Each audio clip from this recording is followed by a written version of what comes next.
નમસ્કાર દર્શક મિત્રો, સમાચારની વાત કરવામાં આવે તો યુક્રેને શનિવારે રાત્રે 150 થી વધુ ડ્રોન વડે રશિયા પર હુમલો કર્યો. યુક્રેને શનિવારે રાત્રે 150 થી વધુ ડ્રોન વડે રશિયા પર હુમલો કર્યો હતો. રશિયા યુક્રેન યુદ્ધમાં પ્રથમ વખત યુક્રેને આટલી મોટી સંખ્યામાં ડ્રોન વડે રશિયા પર હુમલો કર્યો છે. યુક્રેને પણ રશિયાની રાજધાની મોસ્કો પર ડ્રોન હુમલા કર્યા હતા.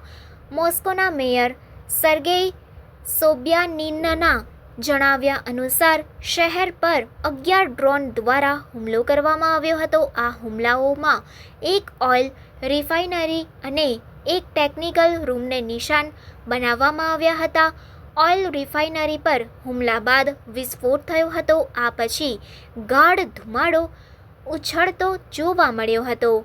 રશિયન અધિકારીઓના જણાવ્યા અનુસાર યુક્રેને 15 પ્રાંતોમાં 158 ડ્રોન વડે હુમલો કર્યો હતો. તેમણે કહ્યું કે રશિયન એર ડિફેન્સે લગભગ તમામ ડ્રોનને અટકાવ્યા અને તોડી પાડ્યા. આ હુમલામાં કોઈ જાનમાલના નુકસાનના સમાચાર નથી. અત્યાર સુધી યુક્રેને હુમલા અંગે કોઈ પ્રતિક્રિયા આપી નથી.